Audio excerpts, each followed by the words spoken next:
Jack Lang, Foucault, Deleuze, Aragon, Glucksmann, le fameux couple Sartre et Beauvoir, en tout 69 intellectuels de gauche qui sont encore aujourd'hui vos maîtres à penser, à poser leur signature en bas d'une tribune publiée dans Le Monde ayant pour objectif de décriminaliser la pédophilie.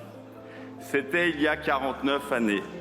En 1977, une partie de l'intelligentsia 68arde acclama ces tentatives comme le paroxysme du progrès. Ce texte présentait comme une émancipation ce que notre code pénal nommait, à juste titre, un crime. La presse dite progressiste, telle qui, aujourd'hui encore, vous encense, Libération en tête, accompagnait avec complaisance cette entreprise pendant de nombreuses années.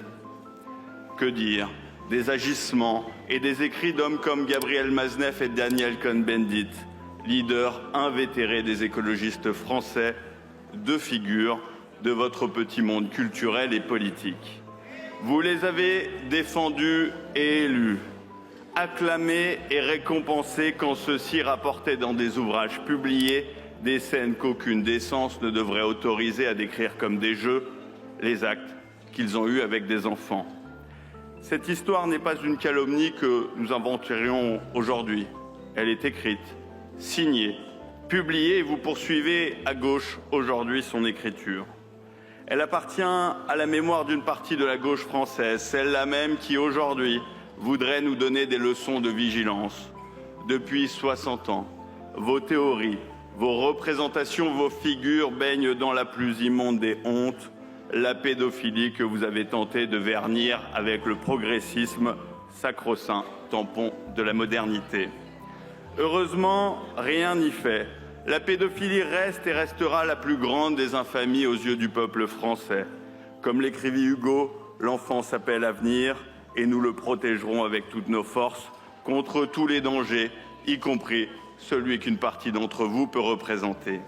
Et cette généalogie n'est pas un accident du passé qu'on pourrait réduire à l'ère du temps d'une décennie révolue.